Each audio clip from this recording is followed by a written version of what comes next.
之道，享受非人生活。嚟到第2集，我哋一齊同大家探討一下咖啡豆嘅保存嘅期限啦，即係可以擺幾耐呢個問題啊。呢個問題咧，同樣困擾咗我同主人好耐啊。因為咧，我哋一般喺超級市場見到嘅咖啡豆個保存期限差唔多大包嘅都有成年噶，但係咧有啲小型嘅咖啡豆商家咧，佢就話要新鮮嘅豆咧，要趁1-2個月之內要飲晒佢，越新鮮就越好。再睇下醫生點樣講嘅時候咧，醫生就話千祈唔好擺咁耐啊，盡快1個月入邊或者幾個禮拜入邊飲晒佢就最理想啊。所以咧呢個標準其實都唔知點樣定出嚟嘅，因為咧牽涉到咧3個唔同嘅 party 啊，所以咧我哋又試下3個唔同嘅 party 嘅角度去睇下點樣保存先為之比較適合，保存幾耐先為之比較適合咧。我哋盡量歸納咗喺醫生個角度，又或者一般人個角度去留意咖啡豆個儲存期限呢個問題，佢哋一般都會留意2樣嘢。第一樣嘢就係細菌滋生嘅問題，亦都係醫生成日講最注重嘅問題，即係衛生嘅問題。另外一個咧就係咖啡豆冇咁好飲嘅問題，即係個衰退週期幾時會開始變得冇咁好飲呢個問題。不如首先我哋就由醫生嘅角度出發去睇下呢樣嘢，因為我哋生長喺亞洲地區，對一啲醫生資訊嘅根據咧，我哋都盡量用翻亞洲醫生嘅根據去做翻一個參考同埋判斷啦。而做得醫生又中意飲咖啡，中意到咧會出書或者喺節目入邊提到咖啡營養嘅，好似咧都係集中喺台灣區比較多啲。其實香港區都有嘅，我哋有機會遲啲再講啦。以下我哋同主人準備咗2位台灣醫生嘅資訊，一位咧就來自於劉博仁醫生嘅訪問，大家有興趣嘅可以睇完整版，下邊嘅連結我哋都擺咗喺度嘅。另外一位中意咖啡中意到出咗書，嗰本書嘅書名叫做《一本咖啡抗百病》嘅張金堅教授。我主人非常之留意張金堅教授，同埋欣賞佢嘅地方就係佢一直都有更新有關咖啡嘅資訊，又或者研究報告調查咁。其實喺2位醫生嘅角度，佢哋一般都會好留意2樣嘢。第一樣嘢咧就係細菌滋生嘅問題 Ochratoxin A 呢個問題啦。咁我哋都係叫翻佢做遮谷霉毒素好啲，因為香港食衛局係咁樣叫嘅。呢樣嘢無論你考慮到點樣去安全去儲存啲咖啡豆都好啦，時間一耐都會有呢種真菌嘅產物。2個醫生都有提到呢一點㗎，所以咧佢哋都會建議你盡快處理咗佢，盡快食咗佢，問題咪少啲咯。雖然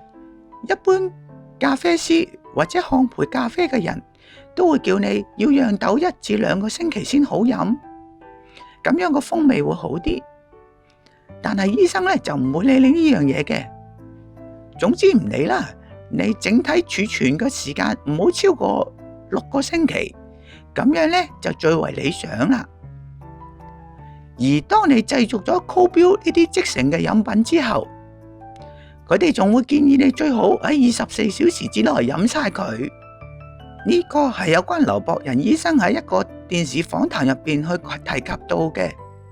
因為咧我間唔時咧，唔係我間唔時，我主人間唔時咧都會喺 supermarket 入邊去睇下啲咖啡嘅產品咁樣嘅。咁最近咧佢見到有啲 cold brew 咧，佢講到明冇任何嘅添加劑，但係個保質期就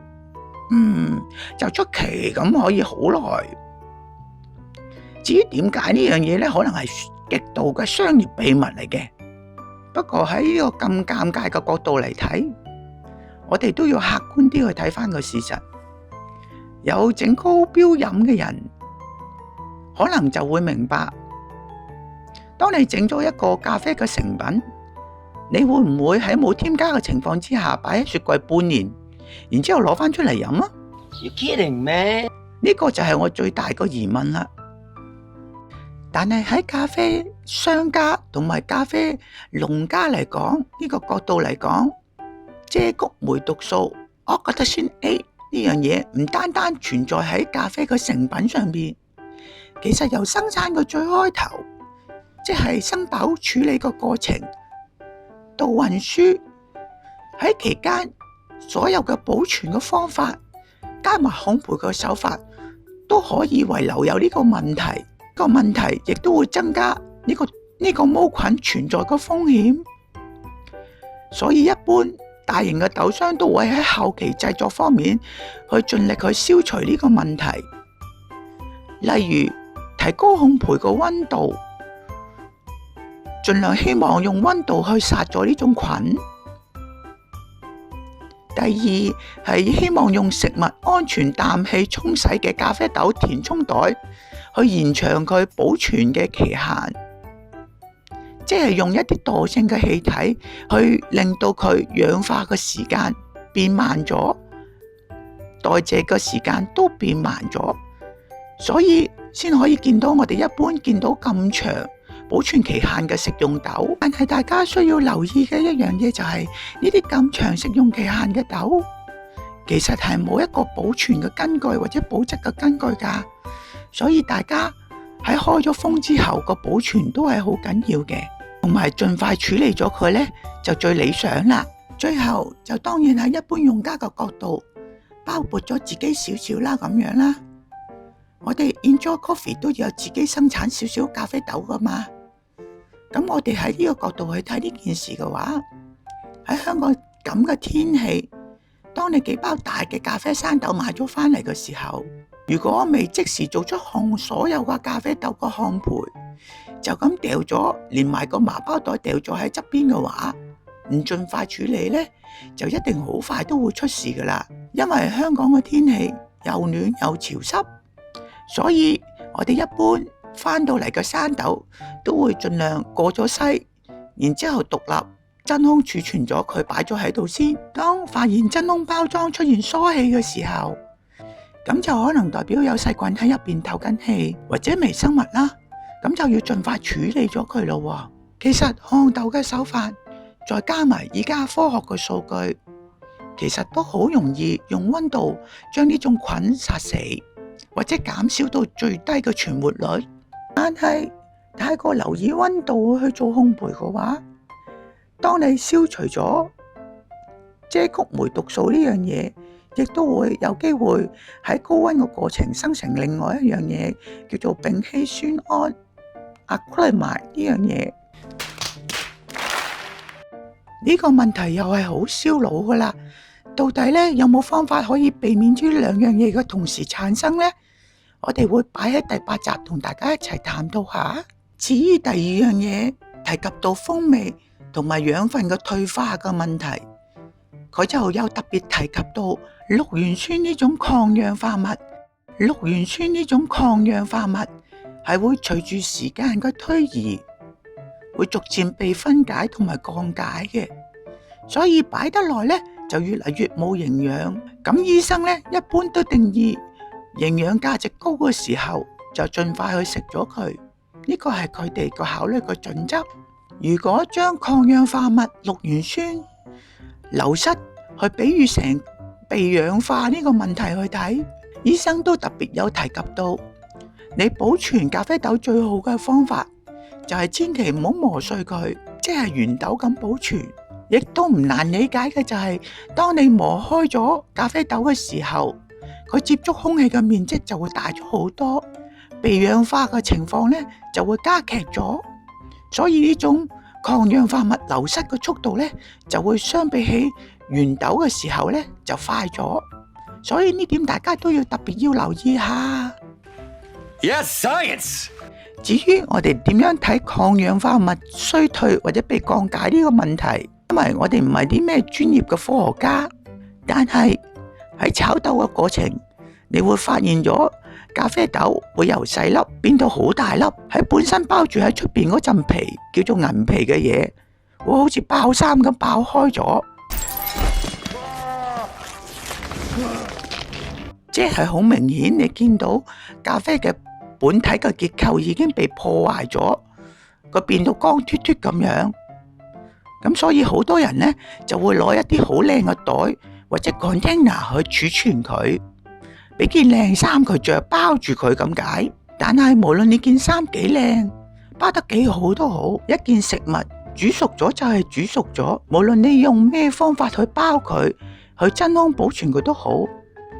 假如佢喺冇任何添加劑嘅情況之下去保存，其實個保存期限一定都唔會好耐嘅。Goddamn right. 所以我哋都十分認同醫生嘅講法，喺6個星期真係一個好大嘅轉捩點。咖啡個衰退真係可以變得好快，你亦都會好明顯咁感受到佢嘅變化，同埋喺個油脂嘅分布嘅表現嚟講呢，亦都係會衰退咗好多。其實中意飲咖啡嘅人，飲咖啡係開心嘢嚟嘅。如果大家都可以秉持喺飲得開心之餘，同時間考慮下點樣飲個營養價值會好啲，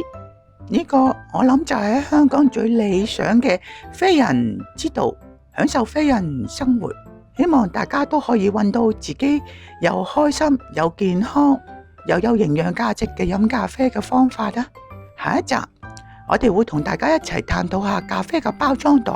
即係着衫嗰個問題啊，係有排氣閥定係冇排氣閥好咧？多謝大家睇到最拉尾啊！如果大家覺得我哋講嘅 topic 都唔錯嘅，夠誠懇嘅，咁你就唔好留手啦 ，click 下 follow 下 subscribe 下啊，然之後撳下個鐘仔啊 Do it. Do it. Do it. 多謝大家嘅支持，我哋下期再見。又同大家分享一下一啲少少自己擺豆嘅心得啦，儲豆個心得啦。咁我一般咧，如果你要保存嘅話咧，我看多咗，一般都會擺咗喺雪櫃入邊。咁啊，一包包咁包住咗佢啦，唔係一大包啦，叫一小包啦。咁啊，通常呢個雪櫃我都唔攞嚟擺其他嘢嘅，咁啊攞嚟擺嘢飲啦，防止佢串味啦，就擺咗喺鮮格嗰度。咁一般喺醫生嘅角度咧，其實都絕對唔建議你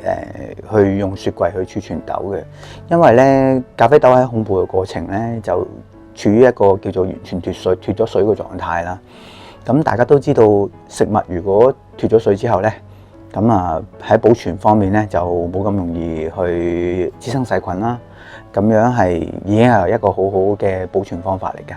咁但係喺香港咁嘅天氣，你又要考慮咯喎。咁啊成日都潮濕啦，咁啊你喺個濕度控制嗰度好難去穩定啦。咁啊亦都有時會夏天好熱啦，好焗啦，喺一個 area 入邊。咁啊，所以喺權衡過有啲利弊之下咧，我就嘗試選擇過用雪櫃去儲存下一啲自己看多咗少少豆。馬醫生講嘅嘢又綜合下，而家最新嘅資訊其實都唔係最新㗎啦。好似上網呢一篇啦，2016年嘅個論文，有關係叫做豆源和豆溫對研磨烘焙式咖啡嘅影響。呢個係有關一個叫做美國立江大學Christopher Hamden 教授、副教授啦，同埋嗰啲人研究嘅。但係佢哋個研究咧就好誇張嘅，咁啊零下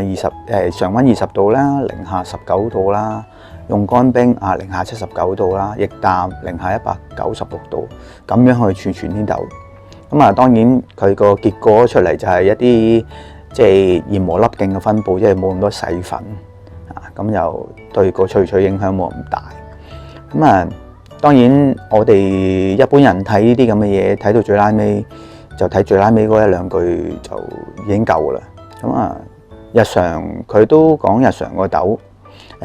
最好就盡快飲咗佢，唔使話特登掉喺雪櫃入邊去處理佢嘅。但係如果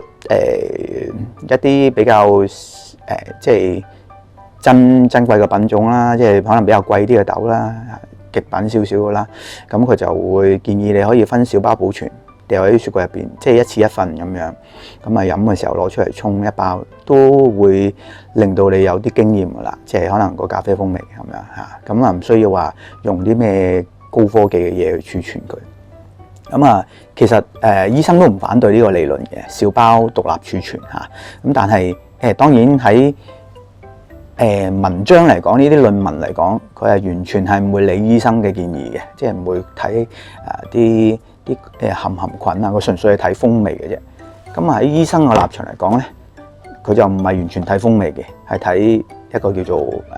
保存啦、衞生啦同埋健康效益嚟睇嘅。咁所以大家可以嘗試攞翻個中間點啦。